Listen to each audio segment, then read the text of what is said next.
تو hello guys, دیکھیے آج کا ہمارا موضوع ہے شہر آشوب۔ شہر آشوب ایک موضوعی صنف نظم ہے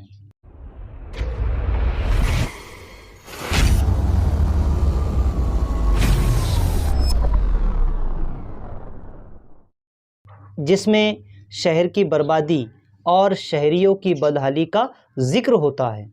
ابتدا میں یہ کتوں یا رباعیوں کا مجموعہ ہوتی تھی، بعد میں مثنویوں قصیدوں میں شہر آشوب لکھے جانے لگے، اور مسدس یعنی کہ نظم کے بند میں 6 مصرے ہوتے ہیں، اسے مسدس کہتے ہیں، مخمس کی حیت کا استعمال کیا جانے لگا۔ اور مخمس کہتے ہیں یعنی کہ وہ نظم جس میں ہر بند 5 مصروں پر مشتمل ہوتا ہے۔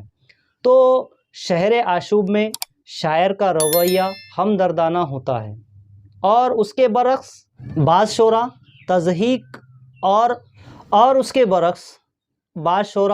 تضحیک اور ہجوم کا انداز بھی اختیار کرتے ہیں۔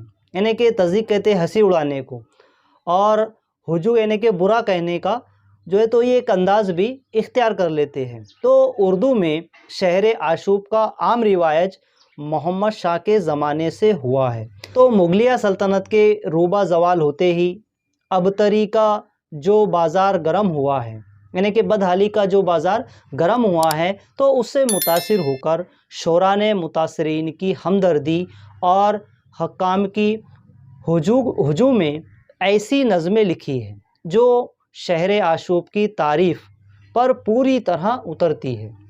جہاں سودا کے اس شہر آشوب میں جہان آباد دہلی کی تباہی کا ذکر ہوا ہے، تو اردو کے قدیم شعراء میں بھی ناجی، کمترین، حاتم، نارائن شفیق وغیرہ کے یہاں شہر آشوب پر نظمیں ملتی ہیں۔ جہاں سودا، میر، نذیر، قائم، چاندپوری اور جعفر علی حضرت کے یہاں بھی اس کی مثالیں پائی جاتی ہیں۔